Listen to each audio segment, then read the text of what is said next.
Greetings, and welcome to Discerning Truth. This video is part of a series dealing with the Genesis gap and how it represents what we believe to be a wrong approach in determining what the Bible actually says, a faulty approach in determining true Bible doctrine. If you have not viewed the first video in this series, please do so because it speaks of our purpose and goals in these messages and details what we hope to achieve. In this video, we will look at some other creation accounts in the Bible and see how they align and complement the account found in Genesis chapter 1. Genesis gapists and others primarily center on Genesis chapter 1 when they consider creation. However, there are other creation accounts found in the Bible, and each one reveals key truths and sometimes new truths. Today we will briefly compare Genesis chapter 1 and Proverbs chapter 8 and a couple other passages to see some parallels and added benefits that show that there is no mention of a gap or any need of one. The question that's often brought up when people discuss, the Genesis gap and Genesis chapter 1 is, where did the water come from? How did the water get in Genesis chapter 1 verse 2 if there was no judgment, if it was not the result of a flood? Well, the Bible gives us indications where the water comes from, and it's found in other passages. We're going to look at one. Let's look at one right now. Let's go to the Bible Analyzer Parallel Presenter,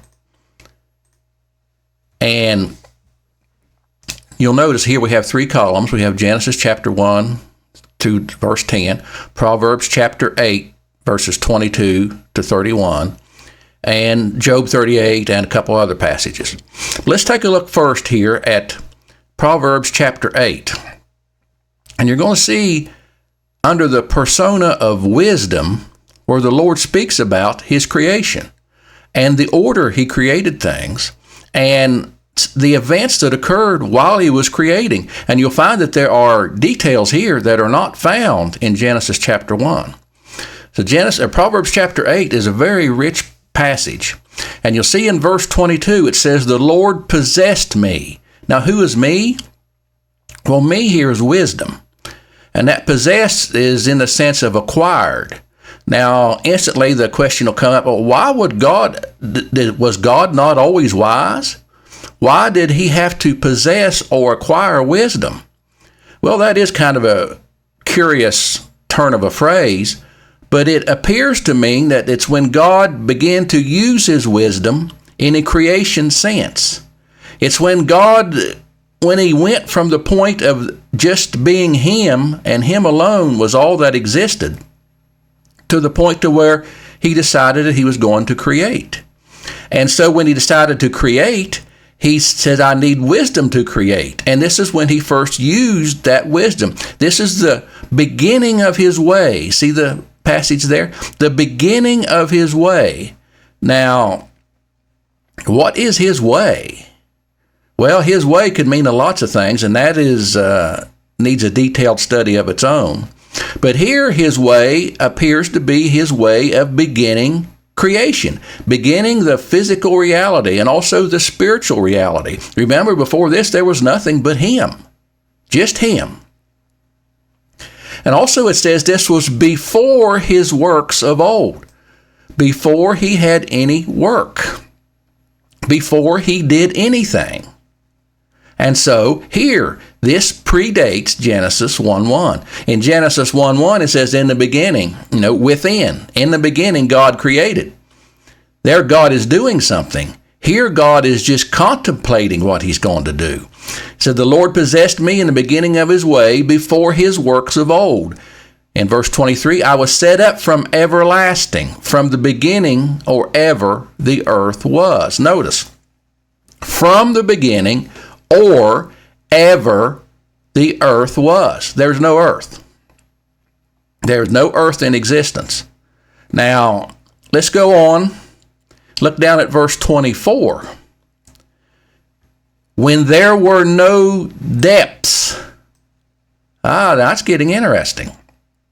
You notice over here, darkness was upon the face of the deep. Well, here in Proverbs, there are no depths. There is no deep. There is no water. There is no anything. You'll notice in these first 3 verses we looked at, nothing has yet been created. God is just telling us and talking about what he's going to create. He says, when there were no depths, I was brought forth.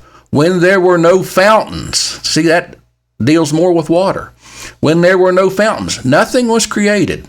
The point is wisdom. God's creating wisdom and creating desire was around before he created anything. The intent comes first, then the action. Look at verse 25. Before the mountains were settled, before the hills was I brought forth. See again, he's speaking about things that don't yet exist. Mountains and hills are part of the earth. They're part of the dry land. But still, nothing yet exists. And this is confirmed in verse 26. While as yet he had not made the earth, nor the fields, nor the highest part of the dust of the world. So again, we went 1, 2, 3, 4, 5 verses, and nothing yet has been created. He's just telling that he's going to create. Now, let's look down at verse 27. In verse 27, some creation and actually starts, it begins. He says, when he prepared the heavens, notice what comes first. The heavens. Notice what comes first over here in Genesis chapter 1. You have the firmament, which what does it do? It separates the waters and creates heaven. He called the firmament heaven. So it says, when he prepared the heavens, I was there. When he set a compass, interesting, a compass on the face of where? The depth. Look here. There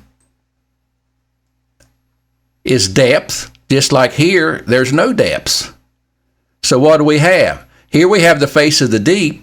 Here we have no depths, but now we have a depth. So in between here and here, God created the deep.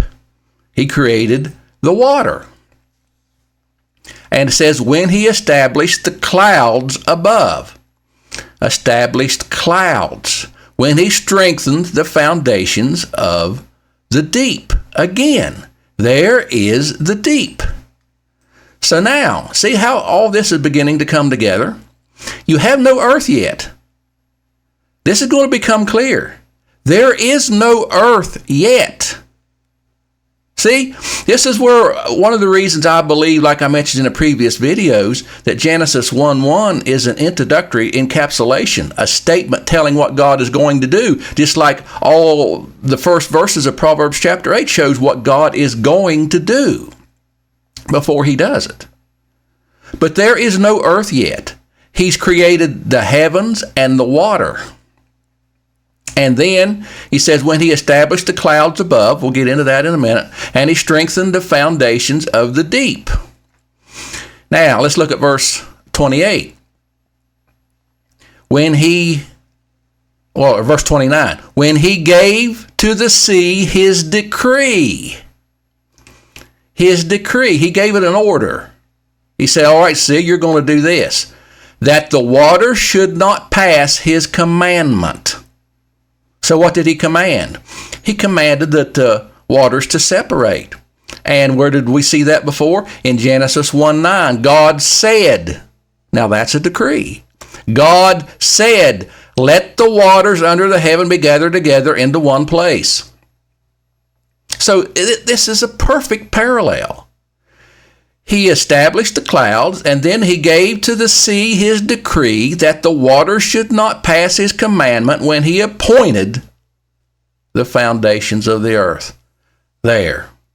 Fascinating. The earth is not founded, does not have its foundations until 829. All of these verses here precede it. You have the preparation of the heavens. You have it where he set a compass up on the face of the deep. You know, that's interesting right there. You know what a compass does? A compass makes a circle. Then you go over there in Isaiah where it speaks about the circle of the earth. It looks like here that the Lord set a compass. When the Spirit was moving on the face of the waters, he was making a circle. And he made this circle, and out of that circle he caused the separation. That separation was where the firmament was. And then within the waters of that, underneath the firmament, he caused the earth to be founded. The circle of the earth. Fascinating. But he gave the sea his decree. He commanded the sea to separate and let the water separate and let the dry land appear. And that was the foundations of the earth. Now, this is a very significant passage. Where is there a Genesis gap in there? There's none in there whatsoever. There's not the slightest hint of a gap unless you manipulate and mangle the verses and try to force one in there. We read it straightforward and straight across. First, there was nothing. There was no deep. There was no depths. There was nothing. Then he creates the heavens, and then at the same time, he creates the deep. He compasses on the deep, makes a circle on the deep, and then he strengthens the deep, and then he gives a decree to the sea, to the deep, and he tells it to separate, and then he lets the dry land appear, and then he says that's the earth. That is when he appointed the foundations of the earth. When was the earth founded? Up here in Genesis 1:1? No. When was the earth founded? In Genesis 1:10 and Proverbs 8:29. It fits together like a glove. Now, let's look over at Job. A lot of people will bring up Job, and rightly so, because over in Job it speaks about that the sons of God were there when the earth was founded. Look over here. Job chapter 38, look at verse 6. Well, look at verse 4. Where wast thou when I laid the foundations of the earth?